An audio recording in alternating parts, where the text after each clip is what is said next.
आप जानते हैं न जाने कितने लोग डेली सिट्रेजिन की टैबलेट खाकर अपनी ज़िंदगी जी रहे हैं क्योंकि वो एक प्रॉब्लम से सफ़र कर रहे हैं जिसका नाम है अर्टिकेरिया। कॉमन लैंग्वेज में इसे हाइव्स कहते हैं या पित्ती की प्रॉब्लम कहते हैं।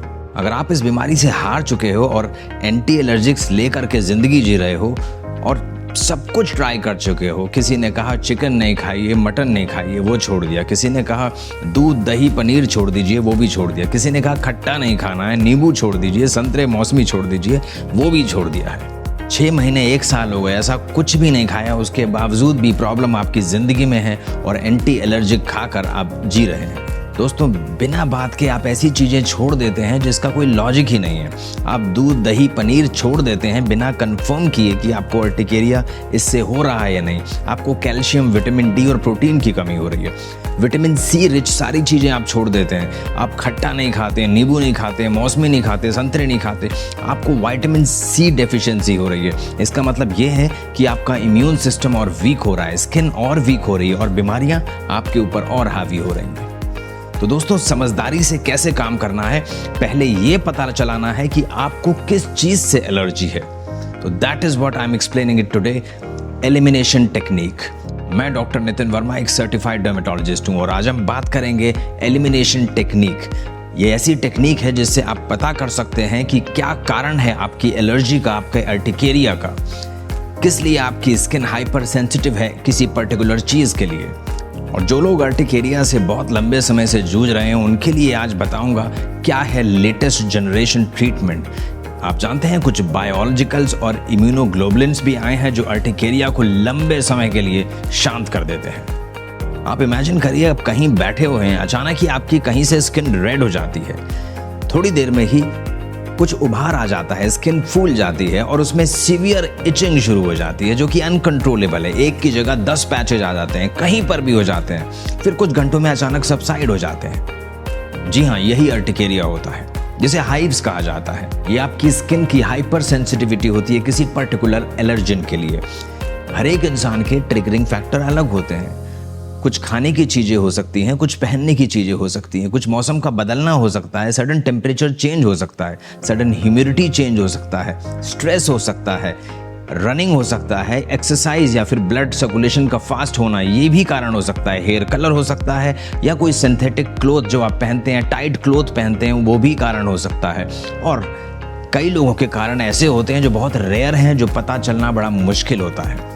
एलिमिनेशन टेक्निक में आप किसी एक पर्टिकुलर डाउटफुल ट्रिगरिंग फैक्टर को एलिमिनेट करके देखते हैं। फॉर एग्जाम्पल, आपको लगता है कि मुझे चावल से शायद हो जाता है, तो आप 2 हफ्ते के लिए चावल बिल्कुल बंद करके देखें। आपको अगर अर्टिकेरिया ठीक हो जाता है तो this means that could be a triggering factor. आप उसको स्टॉप कर सकते हैं, बट स्टॉप करने से पहले उसको एक ट्रायल देना है। आप ट्यूसडे, थर्सडे, सैटरडे 3 बार स्पेशली चावल बना के खाइए और देखिए वो प्रॉब्लम होती है कि नहीं, उसको कंफर्म कीजिए।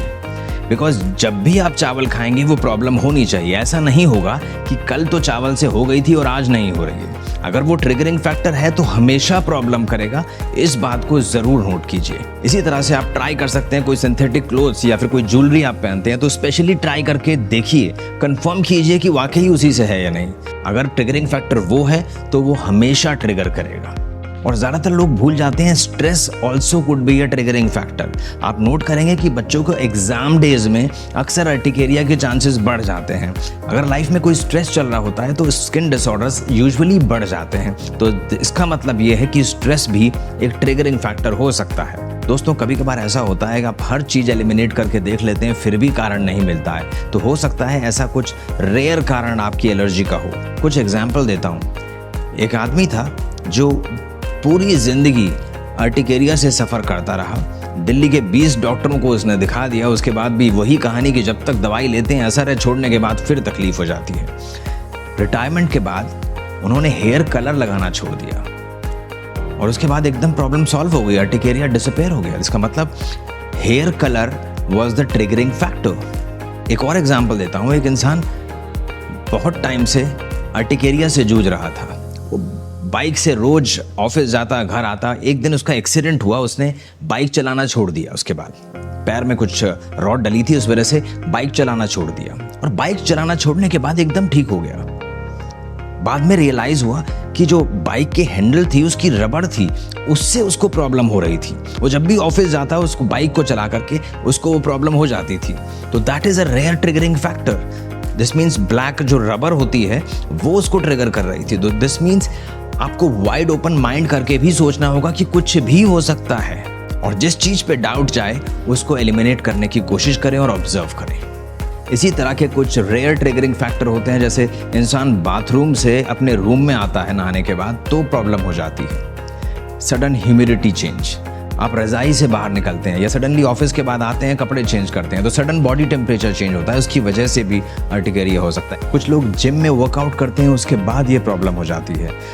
इसका मतलब हो सकता है स्वेट से हो रही हो सकता है जब ब्लड सर्कुलेशन फास्ट हो रहा है उससे हो रही है। कभी कभार ऐसा भी देखा जाता है कि कोई मेडिसिन चल रही हैं, डॉक्टर ने उनकी मेडिसिन चेंज की है, कोलेस्ट्रॉल की, डायबिटीज़ की या किसी और चीज़ की, तो that could be a triggering factor, उससे भी ये स्टिमुलेट हो सकती है। ऐसा भी देखा जाता है कि सोर थ्रोट हो रहा है या कोई गले का या कान का इन्फेक्शन है रेगुलर हो रहा है तो उसकी वजह से भी अर्टिकेरिया ट्रिगर हो सकता है। तो बहुत सारे कारण होते हैं। मेरा कहने का मतलब ये है कि हर तरह से आप कारण ढूंढिए, हर जगह कारण ढूंढिए, तो चांसेस हैं कि कभी ना कभी मिल जाएगा कारण।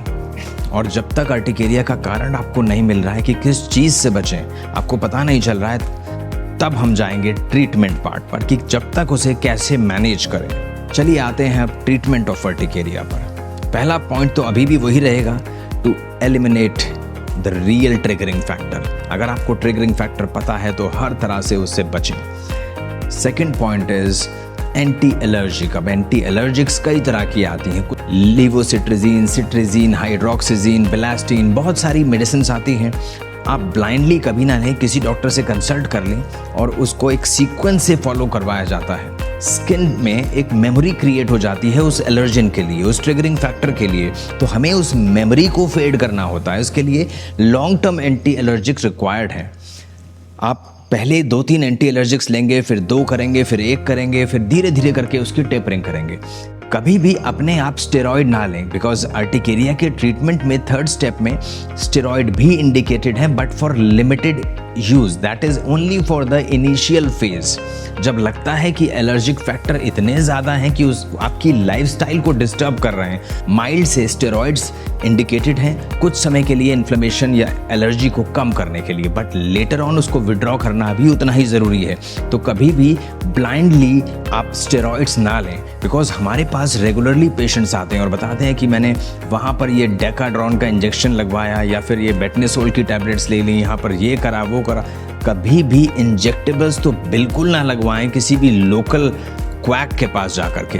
दोस्तों, अर्टिकेरिया की एक सेकंड स्टेज होती है। जो लोग इग्नोर करते हैं अर्टिकेरिया को, वो सेकंड स्टेज में अक्सर पहुंच जाते हैं, जो होती है एंजियोएडिमा। इसमें कि लिप्स की स्वेलिंग हो जाती है।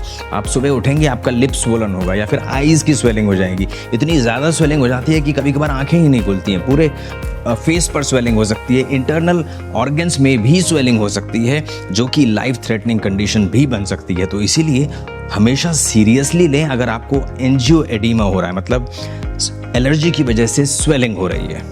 कभी कभार कारण नहीं मिलता है या कुछ कारण ऐसे होते हैं पता चलने के बाद भी आप उसे छोड़ नहीं सकते हैं, तब कुछ ऐसे फैक्टर्स अपनाइए जो जनरली हर तरह के अर्टिकेरिया में हेल्पफुल होते हैं। जैसे कि अपनी बॉडी को हमेशा ऑयली रखिए। अर्टिकेरिया ड्राई स्किन पे बहुत ही ज़्यादा कॉमन होता है, तो इसलिए स्किन को हमेशा हाइड्रेट रखें। नहाने के बाद एक अच्छा सा moisturiser, coconut oil, full body massage कीजिए। हमेशा सूती खुले कपड़े पहनिए। Always wear pure cotton clothes. और खुले टाइट क्लोथ से अर्टिकेरिया बढ़ता है, तो ध्यान रखें लूज कॉटन क्लोथ्स। जब भी नहाएं तो ना ज़्यादा ठंडा हो पानी ना गर्म, नॉर्मल टेम्परेचर पानी से नहाएं। बाहर की चीज़ें ना खाएं। अपनी हेल्थ का ध्यान रखें। अच्छा न्यूट्रिशन लें जिससे कि आपका इम्यून सिस्टम सॉलिड हो। अच्छी स्लीप लें। स्ट्रेस को कम करने की कोशिश करें। तो जनरल लाइफस्टाइल मॉडिफिकेशन से अर्टिकेरिया पर बहुत अच्छा फ़र्क पड़ता है, तो उस पर रेगुलरली फोकस्ड रहें। योगा भी इसके लिए काफ़ी हेल्पफुल माना जाता है। कई सारी स्टडीज़ ऐसा कहती हैं। जिन लोगों का अर्टिकेरिया इन सब चीज़ों से कंट्रोल नहीं होता है, उनको a bit higher category treatment पे शिफ्ट करना पड़ता है, जिसमें कि कुछ एंटी नियोप्लास्टिक ड्रग्स हैं जैसे कि मीथोट्रेक्सेट, ये यूज़ की जाती है, या फिर कुछ बायोलॉजिकल एजेंट्स हैं जो कि लेटेस्ट जनरेशन ट्रीटमेंट है अर्टिकेरिया का, इस पे शिफ्ट किया जाता है। इसमें वंस इन अ वीक कुछ इंजेक्शंस लगते हैं और आपको लॉन्ग टर्म रिलीफ मिलता है। तो biologicals are doing very good in urticaria, but थोड़ा सा एक्सपेंसिव होते हैं ये। एवरेज खर्चा आज की डेट में नियर अबाउट 70 से 80 हज़ार रुपये आता है एक कोर्स में, तो थोड़ा सा एक्सपेंसिव हैं बायोलॉजिकल्स। एक और ट्रीटमेंट होता है इम्यूनोमॉड्यूलेटर्स यानी इम्यूनोग्लोबुलिन्स। इसमें हम कुछ ऐसे इंजेक्शंस देते हैं जो कि लंबे समय के लिए अर्टिकेरिया की रिकरेंस को रोक देते हैं। Once in a week injections लगते हैं, करीबन 9 इंजेक्शंस लगते हैं, और ये माना जाता है करीबन 4-5 साल के लिए आप अर्टिकेरिया से फ्री हो जाते हैं। बट हमेशा ये रिकमेंडेड है कि पहले आप माइनर कैटेगरी ट्रीटमेंट से ही, एंटी एलर्जिक से ही इसको कंट्रोल करें और ट्रिगरिंग फैक्टर रूल आउट करके इसको कंट्रोल करें। अगर नहीं होता है तभी इन ट्रीटमेंट पर शिफ्ट करना चाहिए। अर्टिकेरिया से रिलेटेड कोई और क्वेश्चंस होते हैं तो you are always welcome to ask in the comment section. और ड्राई स्किन पर जैसा मैंने बताया कि अर्टिकेरिया बहुत कॉमन है, तो कैसे मैनेज करेंगे ड्राई स्किन को, एक लिंक आ रहा है उसे देखिए। चैनल को लाइक और सब्सक्राइब जरूर कीजिएगा अगर आपको कुछ वैल्यू मिली हो तो। आज के लिए इतना ही, नमस्कार।